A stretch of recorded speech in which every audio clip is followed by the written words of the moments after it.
Hello दोस्तों। Hello दोस्तों, आपका हमारे चैनल में स्वागत है। तो आज हम देखेंगे मेजरमेंट। तो मेजरमेंट में आज हम क्या देखेंगे?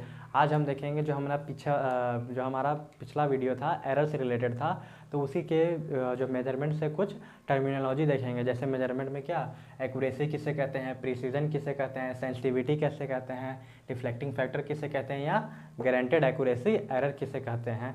मेजरमेंट में ये हमारे क्या टर्म के बारे में डिस्कस करेंगे। तो चलिए एक एक करके क्या करते हैं, इन सब पांचों को डिस्कस करते हैं। तो चलिए हम देखते हैं हमारा टॉपिक क्या, एक्यूरेसी। तो एक्यूरेसी किसे कहेंगे? तो क्या होता है, it is a closeness to actual value. तो मतलब हम किसी भी जो इंस्ट्रूमेंट से, कोई मेजरिंग इंस्ट्रूमेंट से जब हम क्या कोई भी वोल्टेज नापें, करंट नापें, रेजिस्टेंस नापें, तो कोई भी चीज़ से जो हम जो नापें, जो हमारा ट्रू वैल्यू हम कितना है, किसी भी सिस्टम के अक्रॉस कितना ट्रू वैल्यू है, और जो हम नापें वो कितना, जो ट्रू वैल्यू के कितना क्लोज है, यानी कितना नज़दीक है, वही क्या बताता है, हमारा एक्यूरेसी बताता है। आगे देखिए कि क्या है, precision. It explain about repeatability of reading, means if readings taken are almost same every time then it is called precise. तो देखिए प्रिसीजन कहने का मतलब ही क्या होता है। तो प्रिसीजन कहने का मतलब है जब भी हम कोई इंस्ट्रूमेंट से कोई सिस्टम का कोई वोल्टेज नापे, कोई भी वोल्टेज नापे, करंट नापे, या क्या नापे, वॉट या कुछ भी नापे, कुछ भी मेज़र किए, तो क्या, तो हमारा जो रीडिंग आ रहा है, जो हमारा रीडिंग आ रहा है वो क्या है, हमारा कितना रिपीट कर रहा है, तो कितना हमारा आसपास में ही रिपीट कर रहा है, उसी को क्या कहते हैं, उसी को प्रिसीजन कहते हैं। तो देखिए जैसे हमारा मान के चलते हैं कि लिए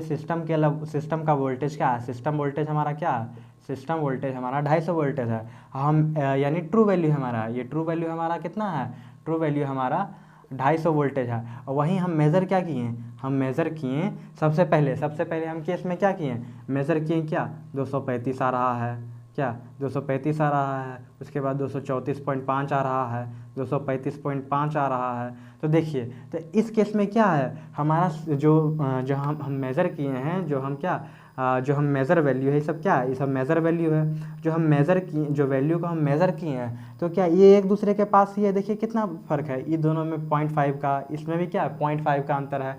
तो क्या ये एक हिसाब से रिपीट कर रहा है, यानी एक हिसाब से प्रिसाइज है। लेकिन हमारा सिस्टम वोल्टेज कितना था, हमारा सिस्टम वोल्टेज जो था कितना था, 250 वोल्ट है, तो उसके आसपास है। तो इसी तरह से हम क्या बताते हैं, एक्यूरेसी क्या बताता है, एक्यूरेसी क्लोजनेस। लेकिन ये क्लोज है हमारा क्लोज तो नहीं। तो इसीलिए हम इसे क्या कहते हैं, इसे हम क्या कहेंगे, प्रिसाइज बट नॉट एक्यूरेट। क्या ये प्रिसाइज तो है, यानी रिपीट तो कर रहा है, एक ही वैल्यू को लगभग आसपास में रिपीट कर रहा है, लेकिन ये एक्यूरेट है, एक्यूरेट नहीं है, क्योंकि क्या हमारा 250 वोल्ट के आसपास ही नहीं है। 250 वोल्ट से कितना, 15 वोल्ट, 15 वोल्ट ज़्यादा, 15 वोल्ट कम है, ये क्या कभी एक्यूरेट होगा, नहीं। वही देखिए हम क्या एक बार और हम देखिए एक और किसी और चीज़ से नापें। तो देखिए क्या है, हम एक बार नापे कितना, एक बार नापे 249, एक बार नापे 249.5, और एक बार नापे क्या 248.5। तो देखिए जिस तरह से हम नापें क्या 249, 249.5, 248.5, तो क्या देखिए एक आसपास है, इन दोनों के बीच में कितना 0.5 का डिफरेंस है, इन दोनों के बीच में कितना 0.5 का डिफरेंस है।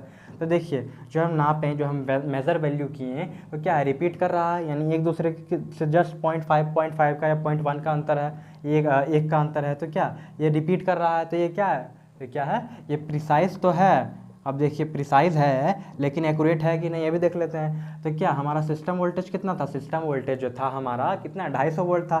तो इसमें 250 वोल्ट में कितना अंतर है, एक का अंतर है, इसमें 0.5 का अंतर है, इसमें कितना 1.5 का अंतर है। तो क्या है, ये हमारा जो ट्रू वैल्यू के क्या एक्चुअल वैल्यू है, जो ट्रू वैल्यू है उसके कितना क्लोज ही है। तो इसीलिए क्या कहेंगे, इसे प्रिसाइज एंड एक्यूरेट कहेंगे। क्या कहेंगे, प्रिसाइज एंड एक्यूरेट, यानी क्या ये रिपीट भी कर रहा है, आसपास में ही रिपीट भी कर रहा है, और हमारे जो ट्रू वैल्यू के है पास में है, क्लोज में भी है, इसीलिए इसे क्या कहेंगे, प्रिसाइज एंड एक्यूरेट कहेंगे। अब देखिए एक और चीज़ से हम नापे, एक और इंस्ट्रूमेंट से हम नापें, तो एक और इंस्ट्रूमेंट से नापे, तो क्या हमारा एक बार आया 205, एक बार आया 230, एक बार आया 240। तो देखिए 240 आया। तो देखिए ये क्या ये बार बार एक ही वैल्यू को 0.5 या 1.5 के आसपास ये कभी रिपीट कर रहा है, तो नहीं। क्या ये 205 है, इन दोनों के बीच में कितना 15 वोल्ट का डिफरेंस है, ये दोनों के बीच में कितना 10 वोल्ट का डिफरेंस है, और ये दोनों के बीच में कितना 35 वोल्ट का डिफरेंस है। तो ये क्या प्रिसाइज है? नहीं। तो क्योंकि प्रिसाइज बताता है कि कितना रिपीट कर रहा है, जो वैल्यू है, जो हम मेज़र वैल्यू नापें वो हमारा ट्रू, जो हम मेज़र वैल्यू नापें वो हमारा कितना आसपास में कितना रिपीट हो रहा है, उसी को क्या कहते हैं? प्रिसीजन कहते हैं। तो ये प्रिसाइज है, तो नॉट प्रिसाइज, नॉट प्रिसाइज। और देखिए ये क्या 205, 230, 240, ये क्या हमारा 250 वोल्ट के आसपास है। हमारा सिस्टम वोल्टेज जो ट्रू वैल्यू है, जो एक्चुअल वैल्यू है, वो क्या उसके आसपास है। तो ये क्या दोनों के बीच में कितना 10 का डिफरेंस, इन दोनों के बीच में 20 का डिफरेंस, ये दोनों के बीच में कितना 45 का डिफरेंस है। क्या ये क्लोज है? ये हमारा जो एक्चुअल वैल्यू है, ट्रू वैल्यू है, कि क्लोज भी नहीं है। तो क्या है? नॉट प्रिसाइज और एंड नॉट एक्यूरेट। क्या? Not accurate, not accurate. क्या? Not accurate. ना ही हमारा जो वैल्यू है, ना ही क्या है प्रिसाइज है, यानी हमारा एक ही वैल्यू रिपीट भी नहीं कर रहा है आसपास, और ना ही क्या ये सिस्टम वोल्टेज के आसपास है। इसलिए क्या है? ना ही एक्यूरेट है और ना ही एक्यूरेट है, ना ही प्रिसाइज है। वहीं इसको देखिए, ये क्या है? एक ही वैल्यू के आसपास रिपीट कर रहा है, तो इसलिए क्या है? प्रिसाइज है। और जो है हमारा सिस्टम वोल्टेज के आसपास रिपीट कर रहा है, इसलिए क्या कहेंगे? इसे एक्यूरेट भी कहेंगे। और वहीं इसे देखिए, ये क्या है? जो ये मेजर वैल्यू है वो रिपीट तो कर रहा है, लेकिन हमारा सिस्टम वोल्टेज जो ट्रू वैल्यू है, जो एक्चुअल वैल्यू है, उससे बहुत दूर है। इसलिए क्या ये प्रिसाइज है लेकिन एक्यूरेट नहीं है। तो इस तरह से आगे देखिए, if accuracy is high it mean precision will also high. यानी क्या हमारा जो एक्यूरेसी जो हाई रहेगा, अगर एक्यूरेसी हाई रहेगा तो क्या हमारा प्रिसीजन भी हाई रहेगा। लेकिन ज़रूरी नहीं है कि जो प्रिसीजन होगा वो प्रिसीजन हाई रहेगा तो हमारा एक्यूरेसी भी हाई रहेगा। जैसे देखिए इसमें प्रिसीजन हाई है ना, सब वैल्यू कितना 0.5 के आसपास है, लेकिन क्या ये एक्यूरेट है? तो नहीं। तो इससे क्या पता चलता है? अगर प्रिसाइज रहेगा, जरूरी नहीं है कि प्रिसाइज रहेगा तो एक्यूरेट भी रहेगा। लेकिन इसमें देखिए ये वैल्यू क्या हमारा 245, दोनों के बीच में कितना अंतर का 0.5 या 1.5 का अंतर है, और सिस्टम के बीच में 1.5 2.5 का ऐसा का अंतर है। तो क्या ये एक्यूरेट भी है लेकिन प्रिसाइज भी है। यानी हमको पता चलता है कोई भी अगर कोई भी हम चीज़ को मेज़र किए हैं तो हमारा जितना ज़्यादा एक्यूरेट रहेगा तो उतना ही प्रिसाइज भी रहेगा। लेकिन अगर सिर्फ प्रिसाइज है तो ज़रूरी नहीं है कि वो एक्यूरेट भी रह सकता है। इस तरह से क्या हमने एक्यूरेसी और प्रिसीजन को देखा। तो इससे तो चलिए आगे देखते हैं हम आगे टॉपिक के बारे में। तो चलिए अब अपना अगला टॉपिक देखते हैं, क्या है हमारा सेंसिटिविटी। तो सेंसिटिविटी किसे कहते हैं? तो ratio of change in output to change in input is called sensitivity. तो कोई भी हम सिस्टम से, कोई भी हम इंस्ट्रूमेंट से किसी वैल्यू को हम जो मेज़र करते हैं, जैसे हम मान के चलिए क्या है एनालॉग मीटर से, जो एनालॉग वोल्ट मीटर से, एनालॉग वोल्ट मीटर होता है, यहाँ पे क्या है एक इंडिकेटर लगा होता है, एक डायल रहता है, जो क्या यहाँ पे अलग अलग तरह का 1 2 3 4 5 6 रहता है। तो क्या ये डायल है जिसमें क्या एनालॉग वोल्टमीटर एक जो क्या एक नीडल रहता है जो डिफ्लेक्ट करता है, कि हमको बताता है कि कितना कितना वैल्यू जो हम मेज़र हुआ है। तो उसी तरह से देखिए अगर हम सिस्टम के अक्रॉस वोल्ट मीटर से हम वोल्ट नापें तो क्या तो सेंसिटिविटी कहेंगे किसे? तो change in output to change in input is called sensitivity. तो सेंसिटिविटी हम किसे कहेंगे कि जितना हम सिस्टम में इनपुट दिए, तो सिस्टम में इनपुट क्या दिए हैं, तो हम एग्जांपल से समझते हैं। जैसे सिस्टम में हम इनपुट क्या दिए हैं, इनपुट हम क्या दिए, इनपुट हम वोल्टेज दिए हैं, और वही लेकिन ये एनालॉग वोल्ट मीटर है तो हमारा आउटपुट क्या आएगा, हमारा थीटा में आएगा, यानी एंगल के रूप में आएगा कि इतना एंगल 10 डिग्री घुमा, 5 डिग्री घुमा, 20 डिग्री घुमा, 30 डिग्री घुमा, 100 डिग्री घुमा, 100 डिग्री नहीं 100 डिग्री घुमा, 120 डिग्री घुमा, तो क्या एंगल के फॉर्म में आएगा। तो इसका सेंसिटिविटी क्या हो जाएगा, आउटपुट बटा इनपुट, यानी आउटपुट कितना है थीटा और बटा वोल्टेज। तो इसको हम कितना, तो इसका यूनिट क्या हो जाएगा mm बटा वोल्ट। तो क्या सेंसिटिविटी क्या बताता है, चेंज इन आउटपुट, यानी जो हम इनपुट दिए हैं सिस्टम में, हम जो इनपुट दिए हैं तो उसके रिस्पेक्ट में कितना आउटपुट हुआ, यही क्या बताता है हमारा सेंसिटिविटी, यानी कितना हमारा सिस्टम सेंसिटिविटिव है, यानी कितना हम करंट देंगे या वोल्टेज देंगे या पावर देंगे जो हमारा क्या आउटपुट तुरंत चेंज हो जाएगा, उसी को क्या बताएंगे हम, सेंसिटिविटी बताएंगे। अब देखिए अगला क्या है, अगला हमारा डिफ्लेक्टिंग फैक्टर है, जिसे हम क्या कहते हैं, स्केलिंग फैक्टर कहते हैं या इनवर्स सेंसिटिविटी कहते हैं। डिफ्लेक्टिंग फैक्टर को क्या बोलते हैं, स्केलिंग फैक्टर या इनवर्स सेंसिटिविटी। तो इसका नाम ही क्या है, इनवर्स सेंसिटिविटी। तो ये क्या होगा, सेंसिटिविटी का जस्ट अपोजिट होगा।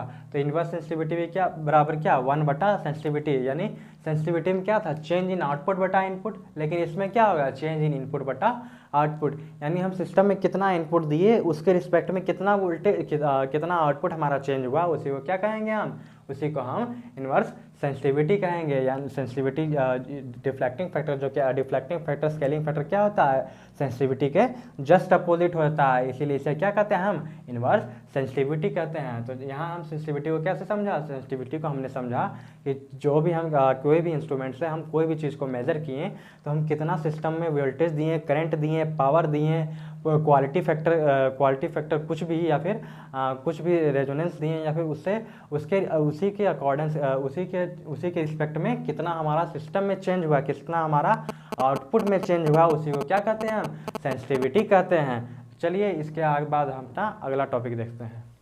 तो चलिए अब अपना अगला टॉपिक देखते हैं, क्या है हमारा, गारंटेड एक्यूरेसी एरर। तो गारंटेड एक्यूरेसी एरर कहते किसे हैं, तो it is defined by manufacturer के, ये किसके द्वारा डिफाइन किया जाता है, तो मैन्युफैक्चरर के द्वारा डिफाइन किया जाता है। It is written corresponding to with respect to full scale deflection और फुल स्केल रिवॉल्यूशन। तो गारंटेड एक्यूरेसी एरर कहते किसे हैं, तो गारंटेड एक्यूरेसी एरर जैसे देखिए, मान के चलिए कोई इंस्ट्रूमेंट बन रहा है, कोई मेजरिंग इंस्ट्रूमेंट बन रहा है, कोई volt meter, digital volt meter या एनालॉग वोल्ट मीटर बन रहा है, मैन्युफैक्चरर बना रहा है, यानी कंपनी में बनाया जा रहा है। तो उसके अकॉर्डिंग, यानी जब वो टेस्टिंग किया, तो किसी भी इंस्ट्रूमेंट को बनाने के बाद क्या होता है, उसका टेस्टिंग किया जाता है। तो टेस्टिंग करने के दौरान क्या है हमारा, मान के चलिए क्या हमारा जो इंस्ट्रूमेंट है वो कितना मैक्सिमम फुल स्केल डिफ्लेक्शन उसका कितना है, 100 वोल्ट है। तो फुल स्केल डिफ्लेक्शन जब वो क्या किया, वो टेस्टिंग किया, तो उसको पता चला कितना, वो हमारा उसके कितना, हमेशा उसमें क्या 1% का हमेशा क्या आ रहा है, एक्यूरेसी आ रहा है। तो क्या वो जो इंस्ट्रूमेंट को फेंक देगा, तो नहीं, वो क्या करता है, जो इंस्ट्रूमेंट है उसके पीछे लिख देता है कि गारंटेड एक्यूरेसी एरर कितना है, 1% जो है गारंटेड एक्यूरेसी एरर है। तो वो क्या, उसे वो चेंज तो नहीं कर सकता है, जब एक बार बन गया तो उसे क्या सप्लाई ही करना पड़ेगा। तो इस तरह से क्या है, गारंटेड एक्यूरेसी एरर किसके द्वारा डिफाइन किया जाता है, तो मैन्युफैक्चरर के द्वारा डिफाइन किया जाता है।